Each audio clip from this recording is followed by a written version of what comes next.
File Designation 1966 NP. Recovered November 15th, 1966. Subject classification Lepidopteranthropus.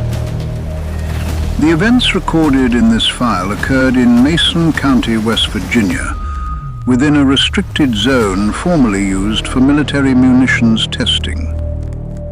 Official records describe the area as abandoned. The archive does not agree. Between November and December of 1966, multiple observers reported the same anomaly. Independent witnesses, separate locations, consistent descriptions. The subject was described as tall, winged, and stationary while observed. The most consistent feature across all testimonies was ocular. 2 red points of light, not blinking, not tracking independently, fixed within the upper thoracic region rather than a cranial structure. Analysis of recovered retinal samples indicates no evidence of bioluminescence. The light was not generated. It was reflected. The subject possessed a dense, ruby-tinted tapetum lucidum, a retroreflective membrane commonly found in nocturnal predators. Incoming light was returned toward the source with an efficiency exceeding 95% in the red spectrum. To human observers, this appeared as illumination. To the archive, it appeared as passive targeting confirmation. The eyes were not designed for expression. They were designed for detection. Witnesses reported vertical ascent.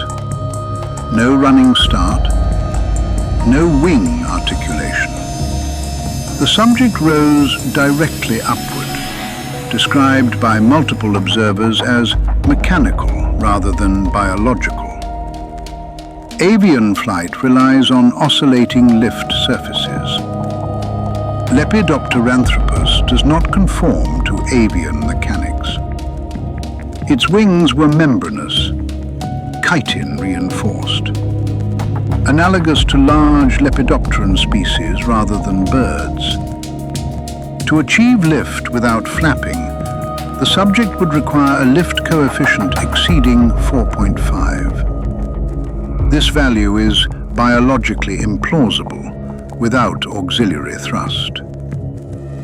The archive proposes high-frequency electromuscular vibration within the thoracic plates. Ultrasonic pulses displaced surrounding air, producing vacuum-assisted lift. Lift was not generated. It was extracted. Several witnesses reported a low-frequency auditory phenomenon prior to visual contact. A hum, a rhythmic thrumming. Not loud, but physically perceptible. Psychological explanations attribute this to panic response. Structural engineers would call it resonance. The same harmonic frequencies observed prior to metal fatigue and large-scale infrastructure failure. The sound was not communicative. It was incidental, a byproduct of a system interacting with stressed structures. On land, the subject demonstrated limited horizontal mobility. Witnesses described a shuffling gait, unstable posture. Skeletal analysis suggests leg structures optimized for vertical tension rather than pursuit. Bone density was high, with honeycombed internal reinforcement, optimized for impact absorption, not for chase. This indicates encounters with humans were not predatory in nature. They were circumstantial. All confirmed sightings occurred within proximity to the former Ordnance Production Complex known as the TNT area.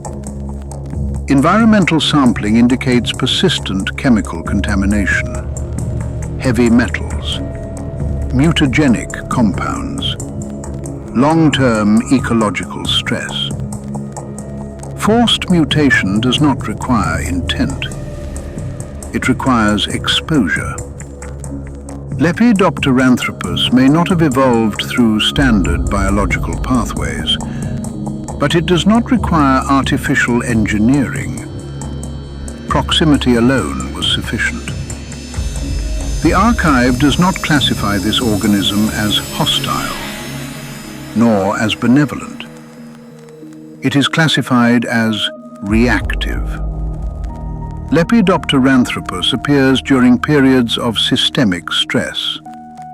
Not before, not after, but during.